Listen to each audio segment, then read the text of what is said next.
Happy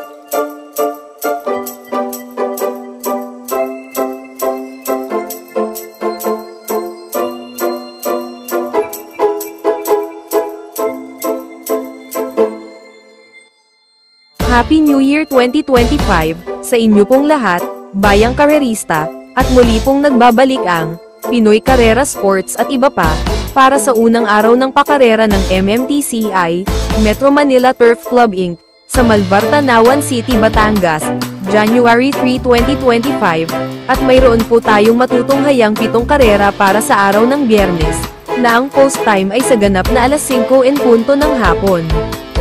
Kaya simulan na natin ang mga karera gabay, diya, tips at analysis ng channel na ito.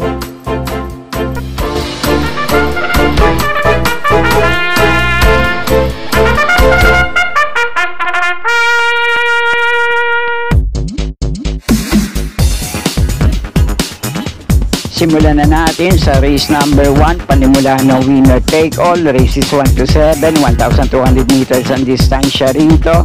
Isang 4-year-old maiden race, may 8 numero at 8 rin ang mga kalahok dito.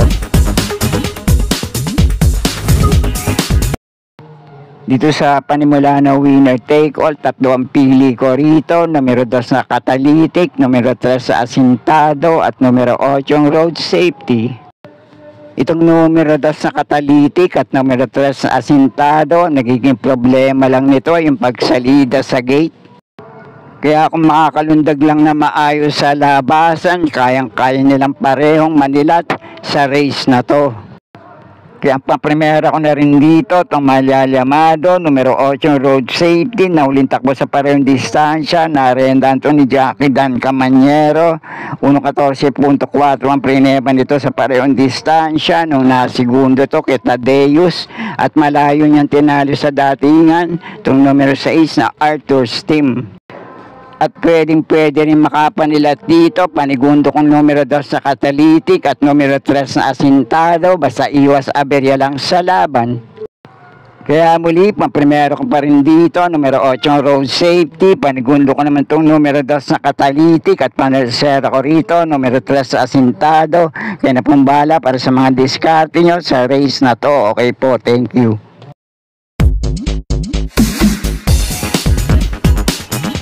At sa race number 2 naman ang panimula ng pick 6, races 2 to 7, 1,200 meters din ang distansya rito, na may 8 numero at 8 rin ang mga kalahok sa race na to.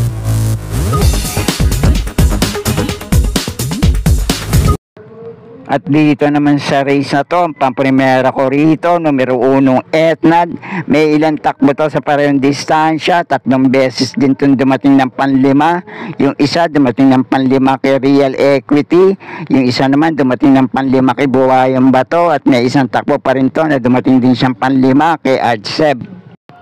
At panigundo ko naman dito, numero 8 top feeling, may iinam din itong takbo sa parehong distansya, tinatali niya rin sa datingan yung ibang kalahok dito.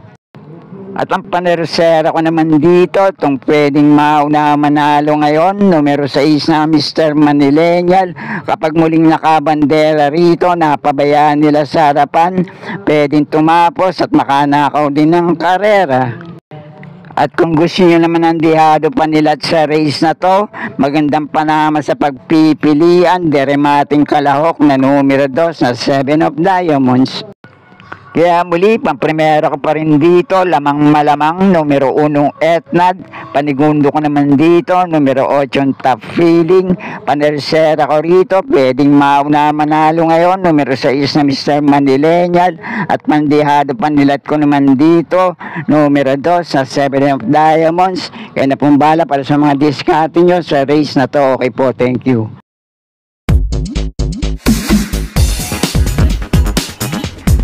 At dito naman sa race number 3, ang panimula ng pick 5, races 3 to 7, 1,200 meters ang distansya rito, na may 8 numero at 8 rin ang mga kalahok dito. At dito naman sa race na to, magandang laban naman to para sa 7 kalahok sa race na to, at ang pinakadehado rito, numero 5 Windstorm. Kaya palagay ko yung 7 tinutukoy kong kalahok sa race na to, lahat may chance sa manalo at makapanilat din sa race na to. Itong numero 4 Karing Melody, ang pinakamababa na rin sa grupong lalabanan ngayon. Kung nasa magandang kondisyon at muling mapapalaban dito, pwede na makatikim ng panalo sa grupo na to. At baka siya rin naman ang maalyamado rito. At ito pang isa sa mababa na rin sa grupong lalabanan ngayon. Kapag kinalabit, pwedeng hindi sumabit. May tagong preba rin naitala sa ganitong distansya. Numero 7 Heroes del 96. Kaya palagay ko kung parehong hindi magandang ipapakita nito ngayon, anybody's race na to. Kaya ang pamprimera at panigundo ko rito, sana nga lang parehong mailaban to. Pamprimera ko itong numero 7 Heroes del 96. Panigundo ko naman dito, numero 4 Karing Melody. At panersero ko naman dito, medyo dehado, rerendan muli ni Jackie JT Pabilik, numero 8 Aliana. At baka kursyonado nyo naman, dehado rin kalahok dito, baka makakachamba, numero 3 sa Super Spunky. At depende na nga lang sa itatakbo ng pamprimero at panigundo ko rito. Kung may iba pa rin naman kayo kinukursunadang kalahok dito, pwede rin naman. Kayo na pong bahala magsama para sa mga diskarte nyo. Okay po, thank you.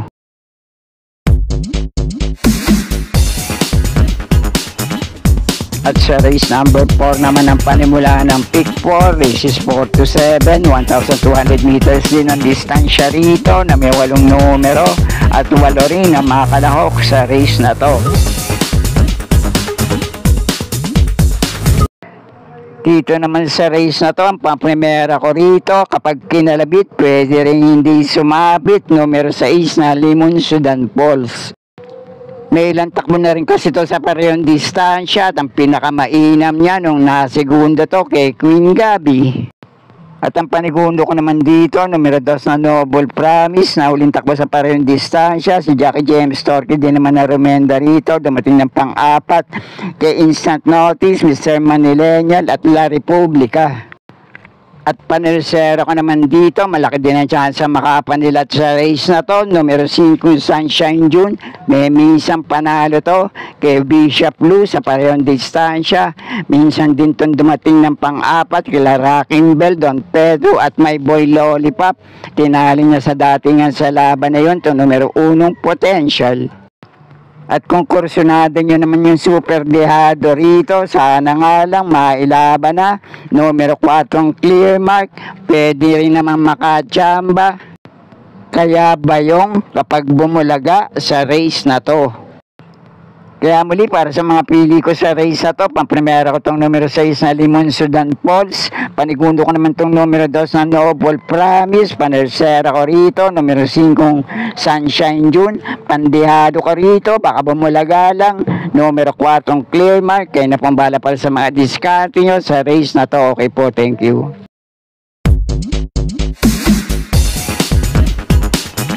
At nasa race number 5 na tayo, 1,200 meters din ang distansya rito na may 8 numero at 8 rin ang mga kalahok sa race na to.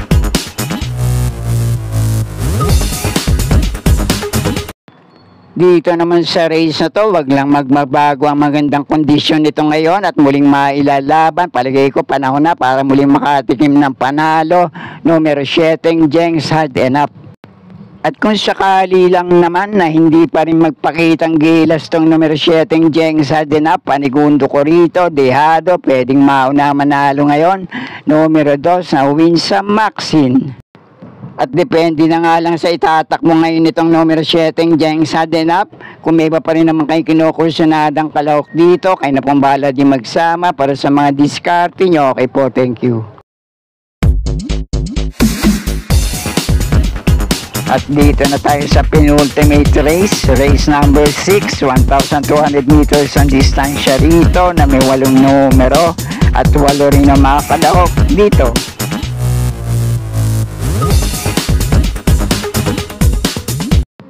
Dito naman sa race na to, isang magandang laban din to para sa ilang kalahok dito. At malamang pinakadihadong kalahok dito, numero 6 na Queen Margot. Pero ang pampremera ko rito, itong nasigundo kay Bishop Lou, nung huling takbo sa parehong distansya, numero 2 na Step Bell. Panigundo ko naman dito, pinakamababa na rin sa grupong lalabanan ngayon, numero 8 Hot Rat Hearts. At mga pandihado ko naman dito, baka makapanilat lang, nagbabalik takbong numero 7 High Quality, at isa sa pinakadihadong kalahok dito, numero 5 Street Magic. Okay, muli, kayo na pong bahala para sa mga diskarte nyo sa race number 6. Okay po, thank you.